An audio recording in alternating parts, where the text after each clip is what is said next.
A great political memoir uses an individual story to humanize the dilemmas of fighting to remake the whole world. Such is the case with Walden Bello's compelling new memoir, Global Battlefields.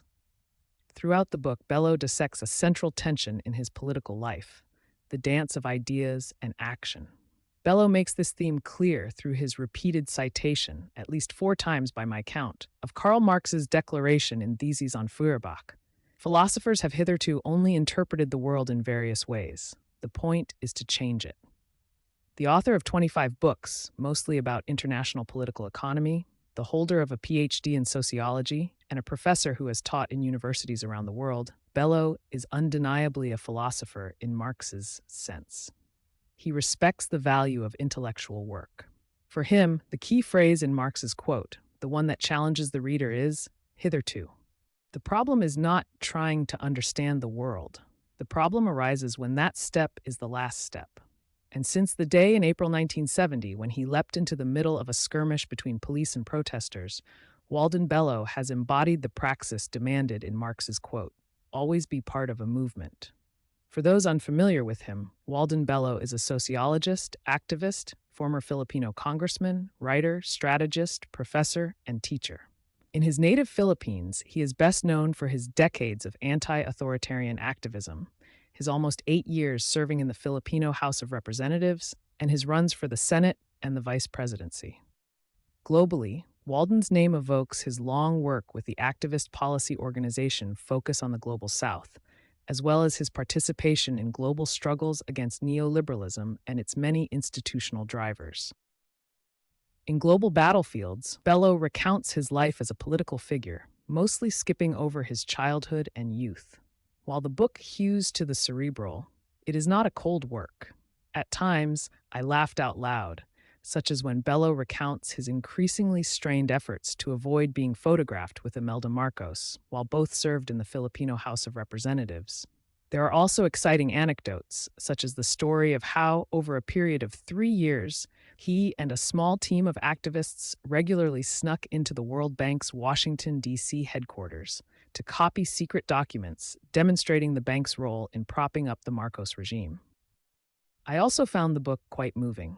This was especially the case near the end, when Bello swings away from political reflections to offer a very moving chapter about his heartbreaking marriage with Kothong Sila, who died of cancer 5 years into their marriage. At the same time, this is also a memoir that contains a reprint of several pages from an academic article about the material, political, social conditions faced by and the grand strategies of the Philippine Marxist insurgents of the 1970s. In other words, much of the book consists of analytical reflections on various policy and political quandaries. It is a book that insists on a left that engages in thoughtful self-critique.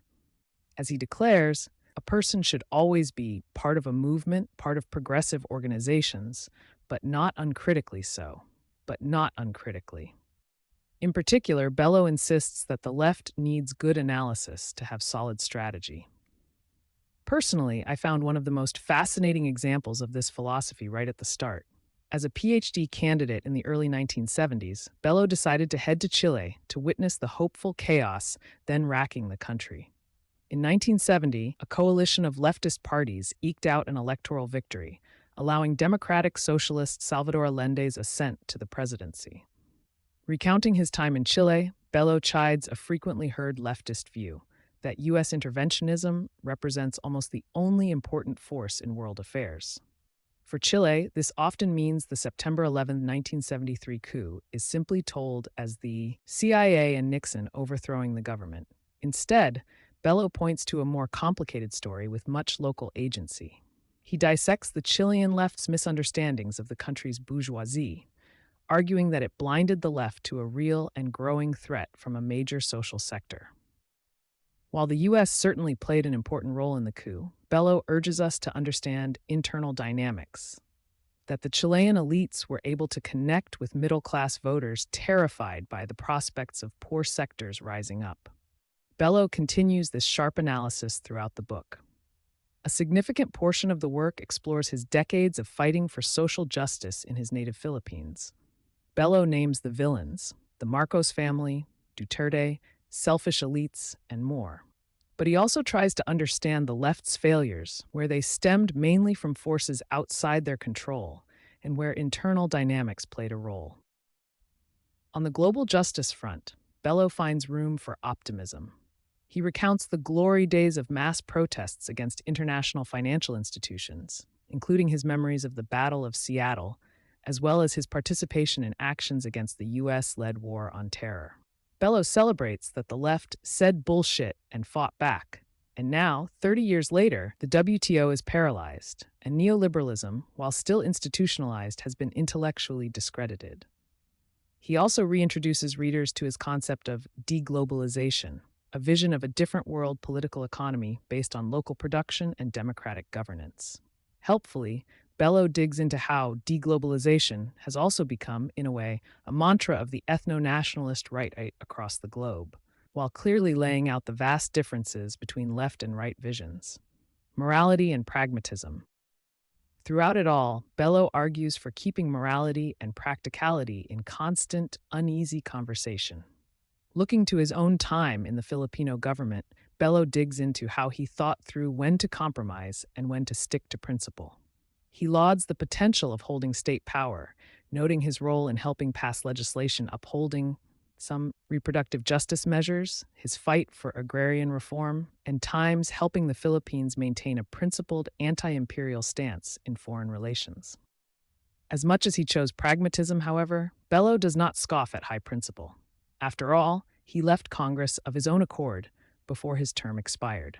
In retelling this story, Bello argues that the defense of democratic norms is vital for winning social justice. His decision to exit Congress came because of his party's continued support for an administration involved in high-level corruption. Yet even in this act, politics mix with moralism. For the left to win widespread support requires sending clear signals to voters about who you are. And as Bello explains, at a time when people have become so cynical about visions and programs, the distinguishing mark of a true progressive holding public office is ethical behavior. The book closes with Bello posing questions about the future of the left and global politics. He is certainly not optimistic, but nor does he wallow in pessimism. Rather, he gives us all a challenge to simultaneously be philosophers interpreting the world and organizers fighting to change it. Strong lessons for trying times.